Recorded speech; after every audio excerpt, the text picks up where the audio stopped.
Добро вечер. Во вечерашната емисија го продолжуваме циклусот разговори со политички представници, лидери на партии, во кои што разговараме за актуелните политички случувања во државата. Вечерва наш и ваш гостин е председателот на Демократски сојуз Павле Трајанов. Добро вечер. Добро вечер.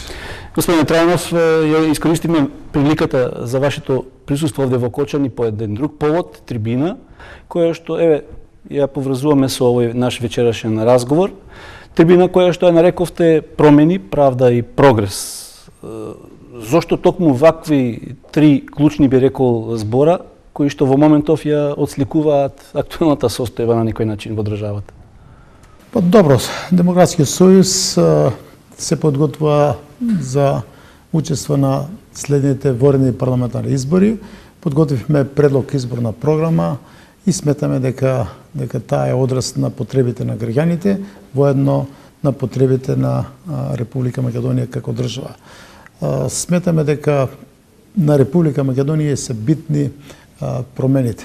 Треба да настанат промени пред се на политичката сцена. Тоа значи дека треба да се вклучат други политички партии, парламентот да се компонира многу поинаку, за да можат да започнат процеси за утврдување на одговорноста на сите оние што Република Македонија вовлекува во една тешка политичка и севкупна криза која што создаде огромен број на незадоволства, на несигурност кај граѓаните. Граѓаните не се сигурни за едината на Република Македонија, што понатаму ќе се случува. Значи да се отворен процес на владење на правото и правдата, да се воспостави систем каде што сите морат да го почитуваат уставот и законите, а тие што го кршат за тоа да одговарат. И тоа се две предпоставки, промена и правда, за да започне еден нов циклус на развој, на напредок, на прогрес. Затоа викаме промени, правда и прогрес. Ова програма ја презентираме пред граѓаните, но битно ни е да го слушнеме гласот на граѓаните. Тие веќе коментираат, дават своји сугестии. На трибината во Кочани практично имаше на поголема група на стечени работници кои што инициираа нивното прашање да биде практично вградено во дел и во изборната програма на Демократскиот сојуз. Ние тоа ќе го направиме и секаде каде што ќе имаме можност ќе го актуализираме ова нивно право и сметам дека остана една мала група на стечени работници во Република Македонија и треба парламентот да донесе одлука нивните прашања се разрешат. На тој начин ќе се затвори едно многу тешко прашање. Многу тешко може да се живее, да ги обезбедите сите неопходни покривање на трошоците, а да немате извори на средства, редовни извори. Значи, тие се борат за едни минимални примања кои што мислам дека треба да се направи сега преспред, да се затвори, да се разреши, да се затвори ова прашање околу сечајците во Република Македонија.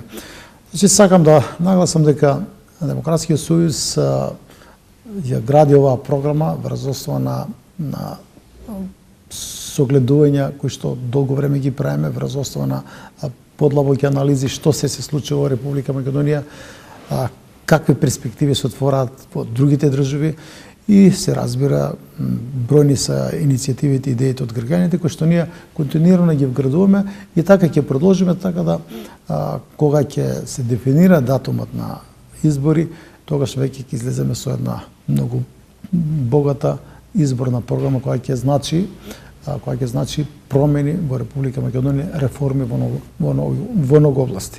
Клучно е ние што бараме промени во политичкиот систем каде што мора да се демонтира еднопартискиот систем во Република Македонија. Овој систем сега со 6 изборни единици фаворизира две партии или една што ќе дојде на власт и узурпира целокупната власт во Република Македонија. И законодавна, и извршна, и судска. Партијата или еден човек кој што раководи со партијата, кој воедно и председател на влада, станува најмоќна личност и не можете никакви процеси да развивате демократски или било какви ако таа врхушка не даде амин нешто се менува во државата. Тоа значи имаме ние практично етаблиран авторитарен систем во Република Македонија 25 години на исти начин се владе во Република Македонија.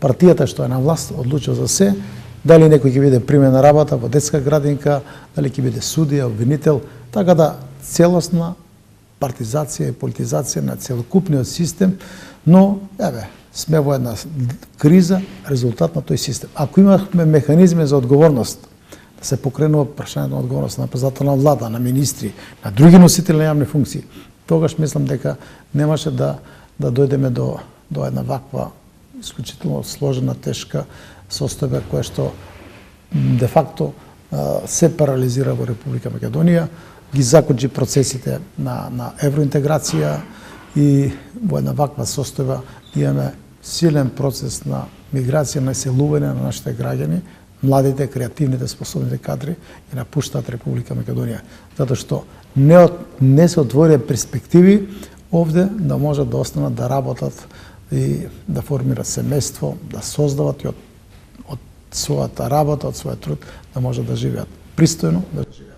Пред да продолжиме за актуелните политички случаи, меѓу кои што и ова миграцијата, односно иселувањето на младите, ќе се задржам на она што предмалку го зборевте, дека се залагате за промени и начинот, така ве разбрав, дека се залагате и за промени начинот на гласање, дали се станува збор за некаков мнозински систем со отворени листи, комплетна промена и може ли да се успее во такво нешто? Демократскиот сојуз подготви закон, изборен законник, промените на изборен законник и предложиме да имаме пропорционален модел, но Македонија да биде една изборна единица.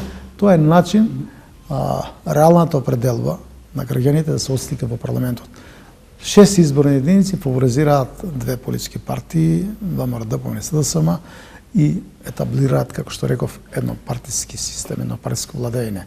Партијата што добива, таа апсолутно никој не ја контролира. И затоа викаме ние дека имаме таков систем кој што ги кочи сите позитивни процеси во Република Македонија и затоа треба да настанат промени. Сега како што е ситуацијата, сигурно дека најверојатно ќе се оди на избори, освен ако не се одложат за подолго време со овој постојниот модел, но затоа сме принудени и затоа Демократскиот сојуз разговара со поголем број на политички партии, граѓански асоциации, експерти, бројни други исто така граѓански движења, да етаблираме една нова политичка сила, нов политички блок, кој што ќе им даде можност на граѓаните да бираат. Над 50% од граѓаните во Република Македонија не сакаат да го поддржат ВМРО, ДПМНЕ, ниту СДСМ, тие се неопределени или не знаат за кој ќе гласат или барат нова политичка сила. Шанса е сега да се промовира една нова сила. Демократскиот сојуз ги стави сите своји капацитети на располагање во функција на етаблирање на нова сила, затоа што сепак сме ние едно од подобро организираните политички партии, имаме над 32.000 члена, имаме 52-54 општински организации, имаме застапени се во советите на општините. Сето тоа мислам дека можеме да го вклучиме во една изборна кампања заедно со други наши коалициони партнери, како што реков, и граѓански асоциации, кои што очекуваме да направат пресврат и граѓаните да ја поддржат една нова политичка сила, што на еден или друг начин ќе биде Демократскиот сојуз една моторна сила во таа нова политичко движење, нов политички блок. Од почетокот на 90-тите, па дури овие последната година, би рекол последните месеци, Македонија живее повторно во едни турбулентни времиња. Би рекол на политичката сцена секојдневно се минуваат настаните, практично да граѓаните не можат ни да ги следат, ниту ние новинарите заедно со нив. Се случуваат, реков, работи кои што на некој начин изгледаат помалку изненадувачки, меѓутоа веројатно вие како дел од коалицијата која што е на власт, а веќе ја напуштивте, ги претпоставивте ваквите случувања. Ги насетивте ли всушност промените за кои што зборувате дека ќе мора да се случат и доаѓаат? Па знаете, ние имавме стратешки договор со ВМРО ДПМНЕ. Ние сме во коалиција со ВМРО ДПМНЕ, бевме долго време заедно и ние обстојувавме на нашите автентични принципи како политичка партија. Меѓутоа, не е можно еден пратеник да ги менува процесите или да влие на носењето на крупните одлуки. Тогаш кога проценивме дека генератори на кризата се носителите на високи државни политички функции во Република Македонија, од партијата, од водителската партија на власт, ние изградиме сосема принципелен став околу овие прашања. Прво, тоа сосема јасно го кажеме дека прислушувањето на голем број на граѓани, носители јавни функции, на новинари, дека тоа е правено од страна на системите на Министерство за внатрешни работи. Второ, сосема јасно кажеме дека разговорите се автентични, тие можеби не се интегрални, не е можно сите да ги презентирате. И трето што беше клучно, побаравме политичка, но и друг вид на одговорност за носителите на тие што ја генерира кризата. Одговорност побаравме. Тоа се наши принципелни ставови и тука мислам настана тоа недоразбирање. Како политичка партија немаме удел во кризата. Значи, ние постојано имаме ставови кои што се во интерес на граѓаните на Република Македонија. Ние направиме проект за борба против криминалот, корупцијата, проектот ДЕКРИ, кој што беше прифатен од страна на нашите коалициони партнери. Во изборна кампања, освен јас, и тие го промовираа, добивме поддршка, но не се имплементира. Ние се направиме да го тој наш проект имплементираме. Баравме ние да нема застареност за криминалната приватизација. Бараме за секој носител на една функција што ќе се стекне со пари, со капитал на криминален начин, тој да се конфискува и бараме да има забрана од најмалку 10 години на политичко действување за секој нешто ќе ја злоупотреби власта и довербата на граѓаните. Таква поддршка од нашите коалициони партнери не добивме. И други проекти предлагавме. Голем број на закони инициирав да се менат во парламентот, закон за заштитени сведоци, закон за кривична постапка и бројни други законски проекти. Имаме закон за да не плаќат граѓаните ако не користат парно грејне, ако не ги користат топлификациони системи. До сега, значи во парламентот за овие 10 години ниту еден проект не е прифатен од нашите, што го подготвил Демократски сојуз, не е прифатен од коалиционите партнери. Последен тест сега ќе биде, подготвиме закон за минимална плата, кој што предлагаме за следните 10-12 месеци, почнувајќи од 1 март, да се достигне минимална плата од 300 евра. Тоа сметаме дека ќе ги раздвижи сите процеси во Република Македонија, ќе зголиме вредноста на трудот и ќе има можност граѓаните да заработуваат многу повеќе и компаниите ќе морат да водат сметка да ги плаќат подобро ако сакат да имат добри работници, стручни, едуцирани, ако сакат да прават повеќе приход, доход да има фирмата.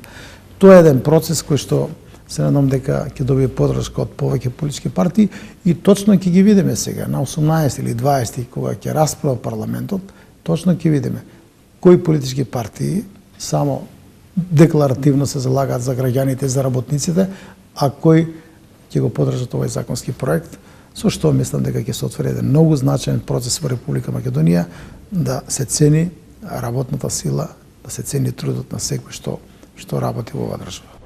Специјалното јавно обвинителство и Катица Јанева веќе започна да, така да речам, јавно да обзнануваат дел од својата работа. Излегува првите обвиненија во јавноста. Како очекувате да се развива понатаму процесот? Дали ќе се концентрира само околу изборните нерегуларности во изминатиот период за кои што се зборува или ќе се прошири? Демократскиот сојуз се изгради принципелен став. Не е потребна на Катица Јанева само декларативна поддршка од партиите, бидејќи таа не е искрена. Партиите кога дават поддршка мислат дека таа ќе работи само против другата, противничката партија, не и против нив. Така да ние можеме сите да зборуваме дека ја поддржуваме, но во суштина требаше таа поддршка да биде проследена преку соработка со институциите кои што се под контрола на партиите.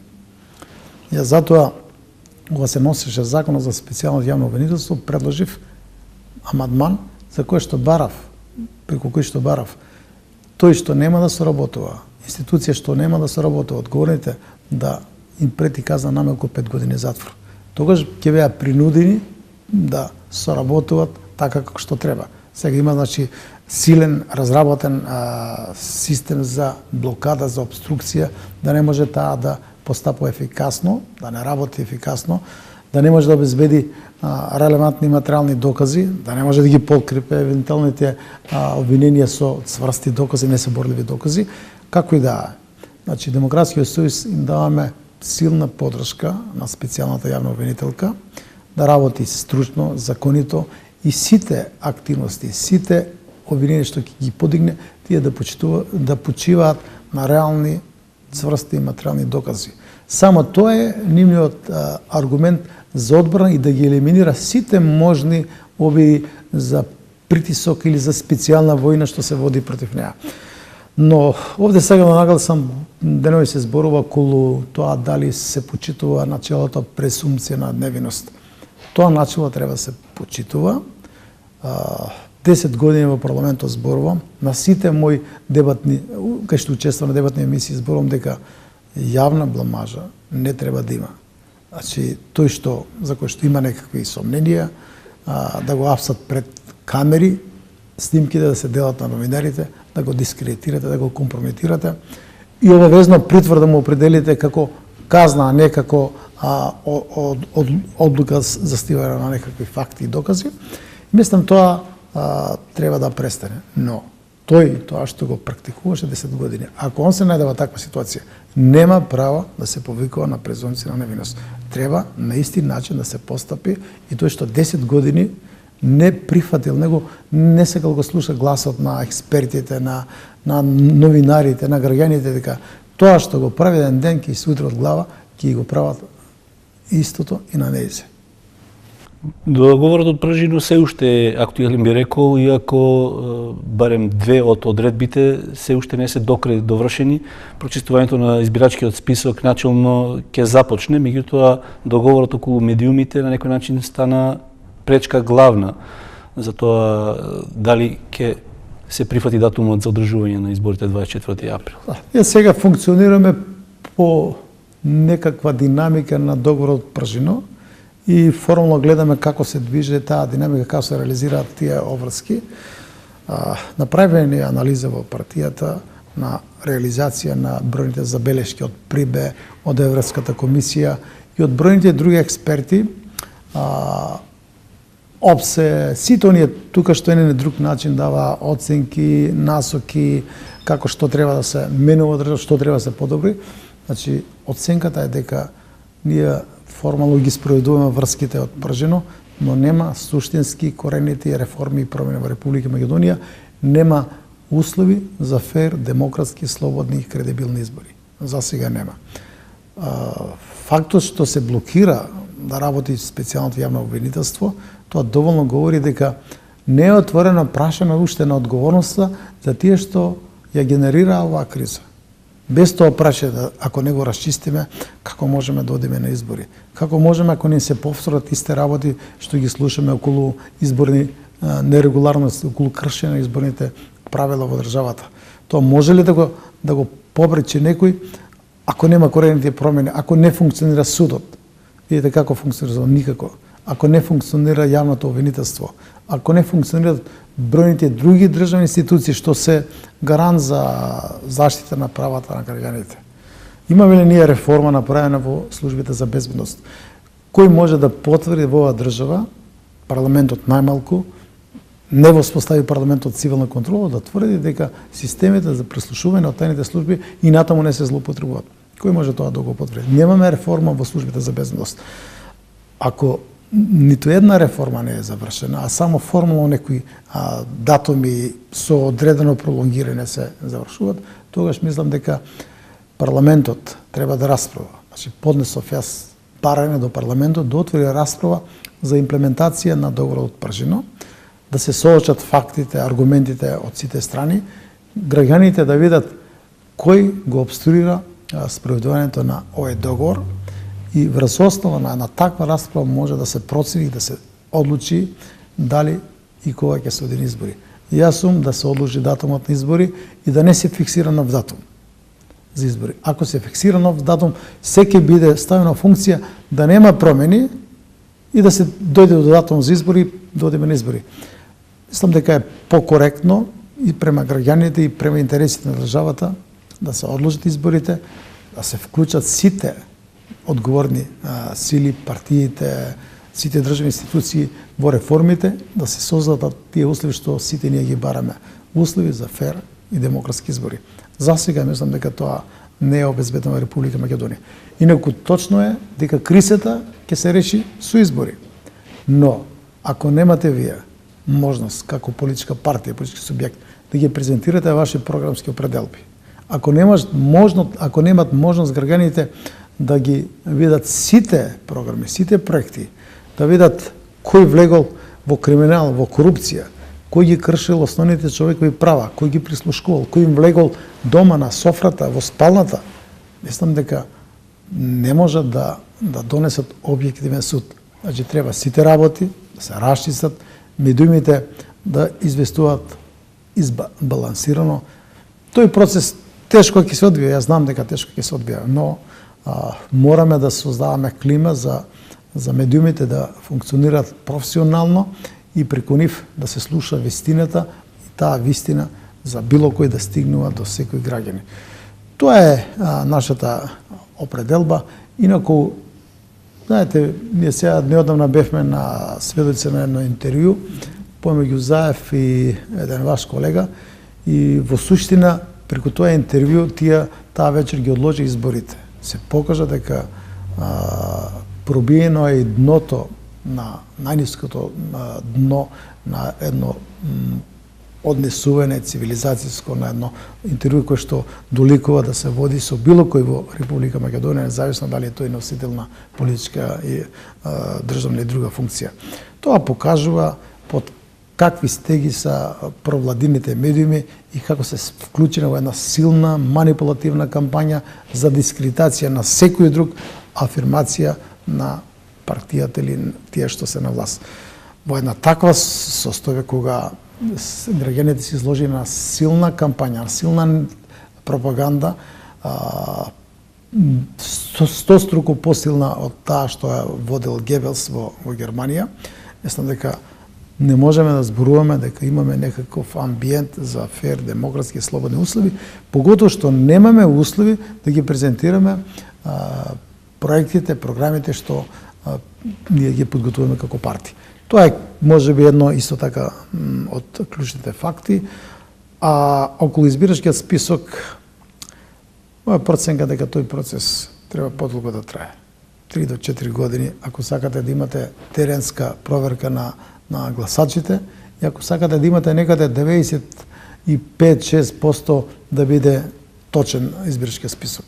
Вака со вкрстување, со не знам, може нешто ќе се постигне, али не верувам дека ќе се постигне саканиот ефект да имаме чист избирачки список. Значи тоа дека резултатите кои што ќе се добијат на следните избори нема да бидат сепак валидни, регуларни, како што нема да има избори ако не се направат основните предуслови за фер, демократски и кредибилни избори. Мислам дека е крајно неодговорно да партиципирате во изборен процес кој унапред знаете дека нема да биде одраз, збирот на крај нема да биде одраз на волјата на граѓаните. Мора да се направат механизми што ќе гарантират и овој период, значи слободен настап во медиумите, презентација на сите ставови и програми, објективно информирање. Тој процес треба да трае можеби година дена за да граѓани сепак дојдат до објективна, точна, коректна информација што се случува, што и се случува на Македонија. Кој ја злоупотребува власта, кој ги злоупотребува граѓаните и тие прашања ако не ги расчистиме, тогаш мислам дека изборите нема да бидат одраз на волјата на граѓаните. Тоа ќе бидат повторно силна манипулација и нема да има легитимитет, нема, натаму ќе продолжат овие турбуленции, конфронтации, поделби, што апсолутно не е во интерес на Македонија. Јас сакам да нагласам, значи, ние сме за тоа да се создадат услови за вакви избори. Тоа можеме да го направиме, сите треба да придонесеме. Ние треба да градиме култура на диалог, на разговор, на градење на консенсус за важни, битни прашања за едината на државата. Само на тој начин можеме да создадеме еден позитивен амбиент за да можеме да одиме на избори. Од денешен аспект тоа изгледа многу далечно како можност и впечаток е дека ќе треба баги голем период да помине за да се реализира. Кога ќе започнат процеси на трансформација во партиите, тоа е чудно прашање. Ако вие имате сериозни проблеми во државата како резултат на раководството на партијата, а во партијата ниту еден не станал да каже ни еден збор или да праша, чекај, што се случува во Република Македонија? Ние сме на власт, ние сме генератори на кризата, главната одговорност ние ја носиме. Да прашат зошто се овие процеси. Се дотогаш вака ќе се одвијат работите.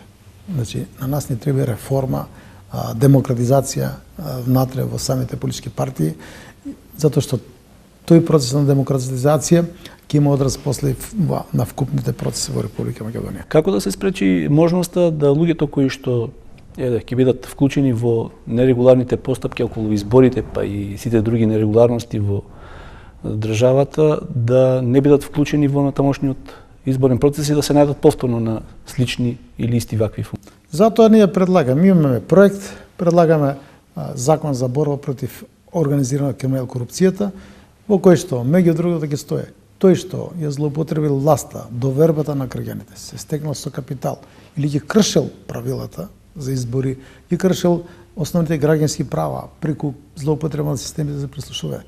Тој мора да стои законска одредба. Најмалку 10 години не може да извршува функција, не може да биде биран, не може да биде на листа за пратење, не може да биде министер, не може да биде судија, не може да биде полицаец, не може да биде обвинител, судија. Тоа ако не го направиме, тогаш ќе не се повторно, циклично ќе ни се враќаат овие проблеми. Јас уште многу поодамна, некаде 94 година, укажав на штетните последици на организираниот криминал, на разорното дејство на криминалот. Криминалот не може да биде вредностна категорија. Криминалот е зло со кое треба да се справиме. Ние сега имаме права слика во државата како може криминалот да ги разора сите институции во државата. Ако не изградите систем за покренување на одговорност за секој нешто го крши устава законите. Ние немаме таков систем. И затоа викам дека треба да има систем кој ќе действува по автоматизам. Имунолошкиот систем на државата мора да функционира независно од позицијата, партиска, државна. Ако има основи, елементи за одговорност, ќе мора да одговарат. Ако тој принцип не го воспоставиме, ние на погрешен пат сме како држава и како партија во цели. И на целата ова, би рекол, нејаснотија околу тоа како ќе се одвиваат понатаму политичките процеси, ни се наметнува како држава и проблемот со мигрантите на јужната граница и понатаму продолжува притисокот, би рекол, од страна на јужниот сосед. Како очекувате дека ќе се развива оваа мигрантска криза, имајќи предвид дека со настапувањето на пролетта и затоплувањето на времето, може да се очекува поголем број повторно да дојдат? Кога се расправаше во парламентот за носење на закон, промените на закон за азил, бев против тоа да отвараме коридор, да не пратиме сигнал дека од тука може да се минува слободно, да се транзитира. Меѓутоа, сепак парламент одлучи да го прифати. Ова и 3 дена можат да транзитираат преку Македонија бегалците, мигрантите. И генерално овој процес сега е усогласен, нашите институции се организирани и обезбедуваат таков транзит, но Република Македонија не може да прифати некакви оврски од било која страна, дали Австрија, дали некој друг. Ние овде да правиме селекцијата на наша територија и тие што сака да ги прифати Германија, Австрија да може да го продолжат патувањето, а другите ние овде да ги чуваме. Тоа ќе биде сериозен и хуманитарен, но пред се безбедносен проблем. Тие не сакат да останат во Македонија бегалците. Тие сакат да продолжат да патуват. И како е возможно да правите големи кампови, да ги држите овде под присила? Тие има програма за нивна адаптација, за интеграција во општеството, за школување, за други потреби. Не може да вие да ги држите во затвор. 30, 50, 100 луѓе, не знам како што сега се тоа потајно заговара или преговара. Република Македонија или било кој што сака некај на власт, не може да ги стави на преден план партиските лични интереси на штета на интересите на државата. Ние мораме да сработуваме со Грција. Грција е држава каде што доаѓаат мигрантите, селекцијата тамо треба да се враќа, а они што треба да се задржат тамо со помош на Европска унија, НАТО, тоа треба да се држат тамо и на полесен начин да се вратат во нивната матична држава, да се вратат на нивните вековни огништа. Најдобре се рече кризата во Израел, во Сирија, но Сирија, Афганистан, Ирак, тоа веројатно ќе потрае таа криза. Според сите правила на Високиот комисијат за бегалци, на Меѓународната организација за мигранти, тие кога беше косовската криза, на нас не викаа мора да бидат бегалците во соседните држави да се вратат. Треба истиот принцип. Нека помогнат се што е потребно тамо, да ги задржат бегалците во соседните држави и на тој начин тие полесно ќе се вратат. Или пак на организиран начин да ги прифаќат, да ги носат тамо каде што објективно имат капацитети и што е најважно, бегалците бегаат према ветената земја, према Германија. Видите, ние како сега ги изложуваме на голема голгота. Тие патуваат преку море. Голем дел од нив страдат, пропаѓаат во морината. Па сега во Атина тргнуваат со некои автобуси, па тука пред границата ги симнуваат од автобус, па да пешачат, па сега кај нас да дојдат, деме кај илегално минуваат. Мислам дека тоа е на крайно нецивилизацијски, неодговорен однос према овие што бегат од да бегат да спасат глава. Јас видов, сега бев пред неколку дена на границата со Грција, видов 1 дете, 2-годишно, го води мајка му, а на мајката води бабата. Ја практично ја влечат, не може да оди. 4 члена, сите женски. И разговарав со еден од сириците, викам, добро, порано многу имаше доста мажи патува. Вика, сега од 3 страни има мобилизација. Исламската држава ги мобилизира кај ќе стигне и присилна мобилизација. Асад ги мобилизира, за владините сили ги пополнува, но и опозицијата исто ги мобилизира. Ако избегаш од една века мобилизација, следната и се плаќа за да излезеш некако да можеш да избегаш од тоа кризно подрачје каде што навистина тамо е страдот на стравишна. Можно ли дестабилизација на Македонија поради таа мигрантска криза? Не, мислам дека тоа е пренагласено. Македонија ако води ваква политика кој што разговараме вечерова, да биде транзитно подрачје, да дозволува транзит само на толку колку што има абсорбција Австрија, Германија, Шведска и другите држави, тогаш нема да имаме проблеми. Ако дојде до затварање на границите, на вентилите за пропусната моќ на другите држави, ние исто тоа треба да го направиме и треба целокупната помош да биде спрема Грција, која што објективно не може да се брани, не може да затвори границата, илјадници острови, илјадници, стотици бродови, бродчина од сите страни напаѓа, тоа ќе биде проблем. Како што другите држави се затворија за бегалци, со жици и така натаму, Грција тоа не може да го направи поради морето, отвореноста, но тука треба да се направи се тие да бидат прифаќани безбедно, да бидат сместувани и кога ќе се создадат услови во Сирија, во Афганистан, во Ирак да бидат враќани. Затоа што сигналот што е пратен од Германија, дојдете, ние ве чекаме, тоа беше сигнал за сите, дури најмногу за економските мигранти, кои што тргнаа и од Сомалија и од други држави преку Грција, да ќе го отвориме коридорот. Мислам дека Република Македонија има капацитети да се справи. Јас само да ги потсетам гледачите ваши. 99 година јас раководев со тој процес како министер за внатрешни работи. Ние прифатиме над 500.000 бегалци од Косово. Прифатиме, безбедно ги сместивме и по одреден период сите тие се вратија кога се реши кризата во Косово. Значи има повеќе ресурси кои што имат искуство, но се разбира дека работи се менуваат, но мислам дека имаме во основа капацитети да се справиме со една таква криза. Сведно дека пренагласено е и добро што се зборува затоа што ние треба да спречиме евентуален политички пазар. Подршка за мигрантски кампови во Република Македонија. Тоа не треба да го дозволиме. Тоа ми беше прашањето дали може Македонија, барем ако не друго, да искористи дел од проблемот што го имаме со Грција, да го реши условувајќи околу мигрантската криза. Тоа е невозможна мисија. Единствено што има сега шпекулации дека е можно да се прави пазар за некаква политичка подршка некој да остане на власт или да дојде на власт. Такви шпекулации има, но тоа треба да го пресечеме во корен. Таков дил, таков договор на штета на нашите национални државни интереси не треба да се прифати, не треба да се подржи и јас лично таков договор нема да го подржам. И мислам дека сите ќе бидат против еден таков договор за пазар. Тоа е коруптивна понуда што доаѓа од тамо. Знаете, вие отворете бегалски кампови, држите ги тамо тие што ние не сакаме да ги прифатиме, а за сметка на тоа ќе добиете политичка поддршка да останете на власт. Или ако се работи за некој од опозицијата, ќе донесеме на власт. Мислам дека тоа не треба да функционира и не може да функционира.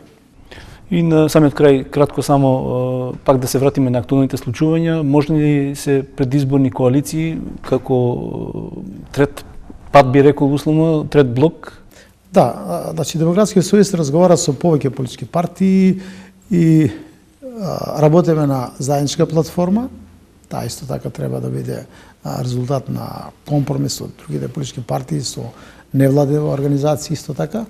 И промоцијата на овој нов политички блок ќе биде тогаш кога ќе биде објавено од прилика кога ќе бидат изборите, затоа што проценките се дека сепак 24 не е погоден термин за 24 април не е погоден ден за избори, бидејќи изборувавме не се исполнети елементарните услови за фер, демократски, слободни и кредибилни избори.